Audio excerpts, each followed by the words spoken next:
Rabu lalu, musisi Jerings resmi jadi tersangka dan langsung ditahan kepolisian Bali. Buat saya, ini adalah catatan buruk bagi demokrasi. Penahanan I Gede Ari Astana, nama asli Jerings, adalah ancaman bagi kebebasan berpendapat. Saya bukan penggemar Jerings. Saya datang dari generasi ayah para penggemar Jerings. Saya bahkan tidak tahu lagu-lagu dari grupnya Superman is Dead. Tapi ini kan bukan soal suka atau tidak suka. Ini soal hak asasi manusia. Jerings memang kontroversial dan sering terkesan ngasal kalau bicara. Tapi itu semua tidak cukup untuk membuat Jerings di Hari Kemerdekaan Indonesia harus mendekam di tahanan polisi.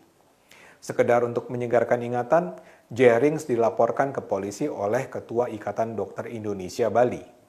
Gara-garanya, Jerings mengecam kebijakan yang mengharuskan ibu hamil menjalani tes COVID-19 dan Jerings menyalahkan ID karena itu.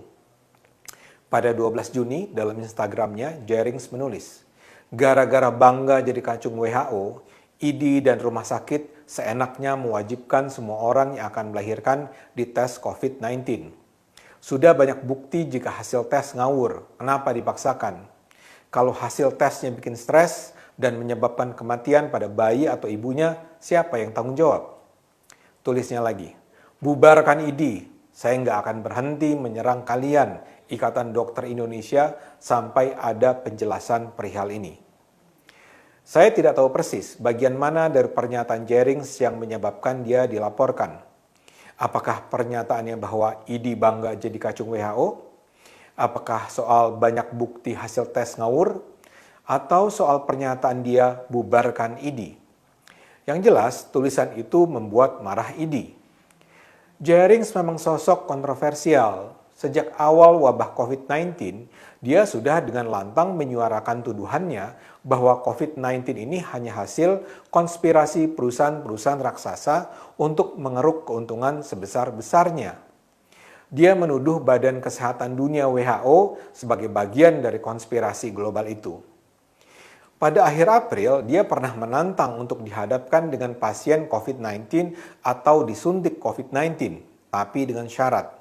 Kalau dia selamat, maka seluruh dokter di Indonesia, seluruh awak media, SJW, musisi, influencer, selebgram yang terbukti masih menyuarakan lockdown wajib minta dibui karena sudah menyampaikan solusi yang salah dan merugikan seluruh warga Indonesia. Dia juga menggalakkan kampanye menolak pakai masker, menolak rapid test, menolak tes swab. Dia tidak percaya pada kebijakan lockdown PSBB. Dia menolak pernyataan-pernyataan ID. Jadi, pernyataan dia bahwa ID adalah kacung WHO harus dilihat dalam konteks kritik berkelanjutan Jerings ini. Saya pribadi tidak setuju dengan sebagian besar pernyataan narasi Jerings. Kritiknya terhadap ID pun terkesan sembarangan. Misalnya saja, kewajiban ibu hamil menjalani rapid test itu tidak datang dari ID. Itu keputusan Menteri Kesehatan. Dan itu diwajibkan dalam rangka melindungi si ibu hamil. Jadi terkesan mengada-ada untuk menyalahkan ID sebagai kacung WHO karena adanya kewajiban rapid test itu. Tapi apakah karena dia mengeluarkan pernyataan-pernyataan itu, Jerings lantas pantas dipenjara? Saya sih percaya tidak.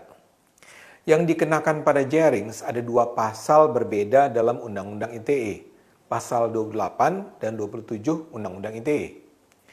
Pasal yang pertama, pasal 28 sebenarnya tidak relevan. Pasal yang kedua, pasal 27 sebenarnya relevan tapi tidak layak untuk diterapkan dalam kasus ini. Pasal pertama, 28, adalah pasal yang bicara soal pelarangan penyebaran informasi yang menimbulkan rasa kebencian atau permusuhan individu dan atau kelompok masyarakat tertentu berdasarkan atas suku, agama, ras, dan antar golongan atau SARA. Jadi pasal ini bukan melarang orang untuk sekedar menyebarkan konten yang menimbulkan rasa kebencian atau permusuhan. Yang dilarang adalah yang berdasarkan SARA. Jadi pertanyaannya, di mana letak kesalahan Jerings dalam hal ini? Pernyataannya jelas tidak menyinggung SARA. Jadi kenapa dia diadukan? Yang lebih relevan adalah pasal kedua, pasal 27. Ini adalah pasal yang bicara soal pelarangan untuk mengunggah konten berisi penghinaan dan pencemaran nama baik. Jadi sebenarnya sih terkesan relevan, namun tidak layak. Banyak ahli mengingatkan, ini adalah pasal yang hanya terkait dengan pencemaran nama baik seseorang. Jadi subjeknya tidak bisa lembaga, seperti ID misalnya. Apalagi yang melaporkan adalah ID Bali. Bagaimana bisa ID Bali mewakili semua anggota ID di seluruh Indonesia? Tapi kalaulah sebuah lembaga seperti ID Bali merasa dirinya punya posisi yang cukup kuat untuk melapor, ada satu hal yang secara mendasar perlu kita persoalkan. Indonesia adalah sebuah negara demokratis yang menjunjung tinggi kebebasan mengeluarkan pernyataan, kebebasan berekspresi. Ini ada dalam amandemen UUD 45 dan ada dalam Undang-Undang HAM. Perlindungan terhadap hak atas kebebasan berpendapat ini diberikan dengan tujuan melindungi warga dari penyalahgunaan kekuasaan. Setiap warga harus berani mengeluarkan pendapatnya sekeras apapun terhadap mereka yang punya kekuasaan. Kekuasaan bukan saja merujuk pada presiden, pada pemerintah, tapi juga pada DPR, lembaga peradilan, tentara, polisi, dan juga lembaga-lembaga yang memiliki kuasa lebih di hadapan warga, termasuk rumah sakit, lembaga seperti ID, atau bahkan atasan di kantor. Warga harus berhak menyatakan kritik dan kecamannya. Begitu hak mengeluarkan kecaman itu dicabut, negara ini tinggal bergerak menuju kehancuran. Demi perlindungan hak asasi manusia, hak Jerinx untuk melawan ID harus dilindungi. Apa yang dilakukan Jerinx bukanlah sekedar penghinaan atau pencemaran nama baik sebagaimana yang diatur dalam pasal 27 Undang-Undang ITE. Jerinx itu sekedar melampiaskan kekesalannya kepada ID yang menurutnya membahayakan keselamatan nyawa manusia di Indonesia. Jerinx mungkin salah, tapi niatnya tidak jahat. Jerinx itu hanya harus diberitahu bahwa pendapatnya salah.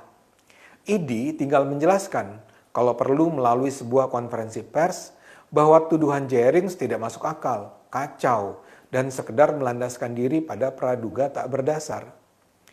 ID harus menjelaskan kewajiban itu ditetapkan oleh Menkes, bukan oleh ID. ID tinggal menjelaskan mengapa kewajiban itu harus dilakukan.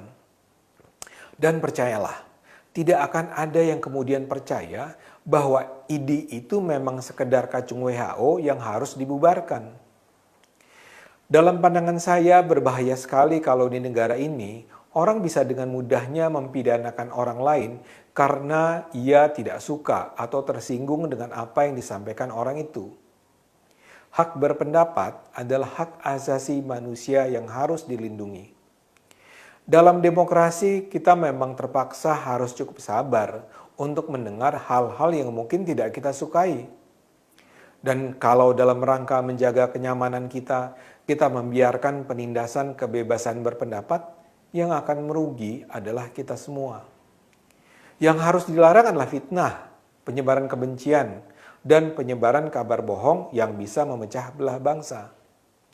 Akan halnya Jerinx, biarkanlah ia hidup merdeka. Kita mungkin berbeda pendapat dengan Jerinx, tapi demi hak asasi manusia, kita harus membela haknya untuk berpendapat. Mari kita gunakan akal sehat, karena hanya dengan akal sehat negara ini